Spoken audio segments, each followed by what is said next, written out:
আল্লাহ তাআলা কুরআনুল কারীমে বলেন, ওয়ালা তাকুলু লিমান ইউকতালু ফি সাবিলিল্লাহি আমওয়াতা।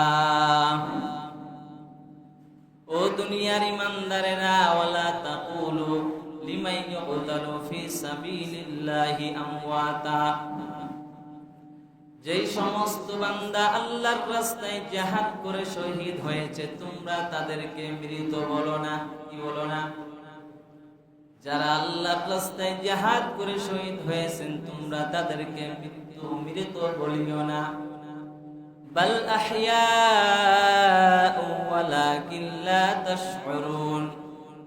তারা প্রকৃতপক্ষে জীবিত, তোমরা উপলব্ধি করতে পারছো না।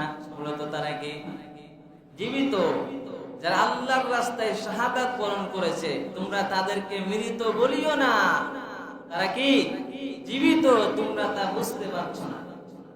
আল্লাহ তাআলা পরে বলেন, ওয়ালানাবলুওয়ান্নাকুম বিশাইইম মিনাল খাউফি ওয়াল জু। আল্লাহ তাআলা বলেন, আমি আল্লাহ অবশ্যই তোমাদেরকে পরীক্ষা করব। আমি আল্লাহ অবশ্যই তোমাদেরকে পরীক্ষা করব। বিশাইইম মিনাল খাউফি ওয়াল জু। কখনো আমি আল্লাহ ভয় ভীতি দ্বারা তোমাদেরকে পরীক্ষা করব। জাহান্নামের ভয় দেখাইয়া আমি আল্লাহ তোমাদেরকে পরীক্ষা করব। আবার আমি আল্লাহ কখনো তোমাদেরকে ক্ষুধা দ্বারা পরীক্ষা করব, ঘরের মধ্যে খাবার থাকবে না। আমি আল্লাহ কখনো তোমাদেরকে ক্ষুধা দ্বারা পরীক্ষা করব। ওয়া নাকসিম মিনাল আমওয়ালি ওয়াল আনফুসি ওয়াস সামারাত। আর আমি আল্লাহ তোমাদেরকে অবশ্যই কখনো কখনো জান আর মাল দ্বারা পরীক্ষা করব। কি দ্বারা? জান আর মালের পরীক্ষা নিব। ওয়া নাকসিম মিনাল আমওয়ালি ওয়াল আনফুসি ওয়াস সামারাত। আবার আমি আল্লাহ কখনো কখনো তোমাদের ফসলাদি ক্ষয়ক্ষতির মাধ্যমে পরীক্ষা নিব।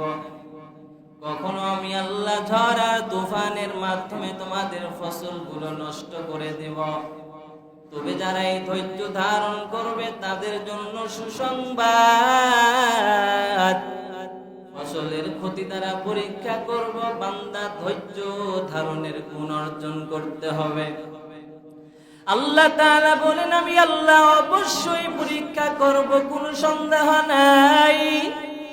পরীক্ষা হবেই হবে, কোরআনের আয়াত। আমি আল্লাহ পরীক্ষা করব, কখনো ধন সম্পদ জান মাল, কখনো ভয় ভীতি দ্বারা। তবে বান্দা যদি পরীক্ষায় পাশ করতে পারো, তোমার জীবনটা দামি বানায় দিবে কে?